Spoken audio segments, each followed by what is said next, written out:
Hello everyone, this is Mamta and you are watching Success Point. Today we are going to discuss in this video relative pronoun. देखिए इससे पहले की जो pronoun है वो हम स्टडी कर चुके हैं, इंट्रोगेटिव, पर्सनल, पॉजेसिव और भी हम जो है इसमें पढ़ चुके हैं। लेकिन आज हम बात करने वाले हैं रिलेटिव प्रोनाउन के बारे में।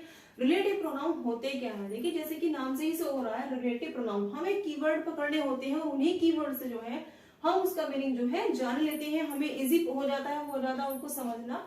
तो देखिए रिलेटिव प्रोनाउन, अब देखिए रिलेटिव होते कौन है। अपनी निजी जिंदगी में अगर बात करें तो जो रिलेटिव होते हैं वो हमारे रिश्तेदार होते हैं, सगे संबंधी होते हैं, जिनसे हमारा रिश्ता होता है, जिनसे हम जो है मेलजोल हम जो है रखते हैं, वो होते हैं रिलेटिव। तो रिलेटिव प्रोनाउन यानी कि प्रोनाउन और रिलेटिव, देखिए रिलेटिव का मतलब ही है कि वो वर्ड्स यहाँ दिखाई पड़ रहे हैं आपको, बीच है, who, that, what, whom, whose, when, where and why. ये जो है आपके रिलेटिव प्रोनाउन है, ठीक है।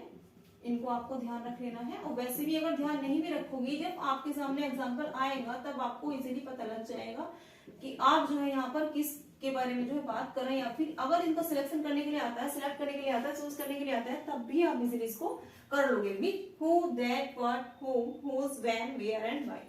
तो देखिए एग्जाम्पल से हम जो है इसको समझ लेते हैं, क्योंकि कुछ भी जो हम पढ़ते हैं उन्हें हम एग्जाम्पल से और भी ज्यादा अच्छे से समझ सकते हैं। और जब हम इसको अच्छे से समझते हैं तो फिर वो स्टेबल हो जाता है, बिल्कुल भी हम उसको नहीं भूलते हैं, हमारे माइंड में जो है डाउट नहीं होते हैं, तो इसको समझते हैं। चलिए पहला एग्जाम्पल है, this is the boy who helps all.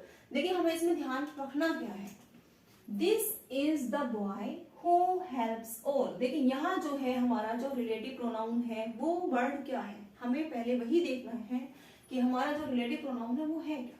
तो जो हमारा सेंटेंस है sorry, this is the boy who helps all में हु जो है वो क्या है आपका रिलेटिव प्रोनाउन का वर्क कर रहा है। लेकिन ये बताइए कि ये जो रिलेटिव प्रोनाउन का वर्क कर रहा है ये रिलेट किससे कर रहा है, यानी कि यहाँ है दिस इज द बॉय, एक सेंटेंस है आपका, देखिए दिस इज द बॉय, यह क्या है, यह लड़का है, हु हेल्प्स ऑल, दूसरा है आपका हु हेल्प्स ऑल। अब ये जो सेंटेंस है this is the boy and helps all, helps all यानी कि जो मदद करता है, किसकी, सभी की, सभी की मदद करता कौन है। वैसे जो है हु का जो मीनिंग होता है, हु का मीनिंग होता क्या है, हु का मीनिंग होता है कौन, है ना, हमें यही तो सिखाया गया है, यही तो हमें पता है कि हु का मीन्स होता है कौन। लेकिन देखिए यहाँ पर दिस इज द बॉय, कि ये जो वो लड़का है हु, जो कि क्या करता है, हेल्प करता है सभी की। अब जो कौन, अब यहाँ किस लड़की के बारे में बात हो रही है, किसके बारे में बात हो रही है, तो दिस इज द बॉय, इसी लड़की के बारे में तो बात हो रही है ना। तो ये क्या कर रहे हैं, रिलेशन बता रहे हैं कि यही वो लड़का है और यही वो लड़का है जो सभी की मदद करता है, यानी कि ये जो है ये वही है जो कि सभी की मदद करता है, यानी कि इस लड़के के बारे में यह बात हो रही है। और हु जो है उसने जो है रिलेटिव प्रोनाउन का यहाँ वर्क किया हुआ है। आई होप आपको समझ में आ गया होगा। सेकंड है the book which you read is mine. देखिए द बुक है, ठीक है, बुक है, किताब है, विच जो है हमारा रिलेटिव प्रोनाउन है, वर्ड है, you read is mine, you read यानी कि जो तुमने पढ़ी है, इज माइन ये किसकी है, ये मेरी है। अब देखिए क्या है इसकी, कौन सी इसने पढ़ी है, क्या पढ़ी है, इसने किताब पढ़ी है। यहाँ पर किताब के बारे में बात हो रही है कि जो द बुक, जो किताब है और जो उसकी किताब है वो क्या है, वो एक ही है, यानी कि यहाँ पर एक ही बुक के बारे में बात हो रही है। दो बुक अलग अलग यहाँ नहीं है, दो जो है यहाँ पर सब्जेक्ट नहीं दिए गए हैं, जो बुक है वही तो उसने पढ़ी है, जो कि किसकी है, मेरी है।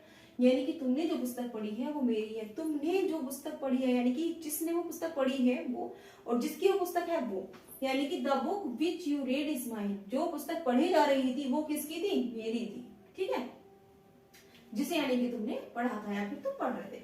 I know the boy who came here yesterday, I know the boy, देखिए आई नो यानी कि मैं जानता हूँ, द बॉय को, लड़के को, है ना, I know the boy who came here. अब देखो कोई तो आया था, है ना, यस्टरडे कल कोई तो आया था, लेकिन कौन आया था, देखिए हु का मीनिंग, फिर आपको पता है हु का मीनिंग कौन होता है, तो आई नो द बॉय वो जानता है उस लड़के को, लेकिन उस लड़की को और जो लड़का कल आया था क्या वो एक ही है या फिर दो अलग अलग पर्सन है, देख लेते हैं।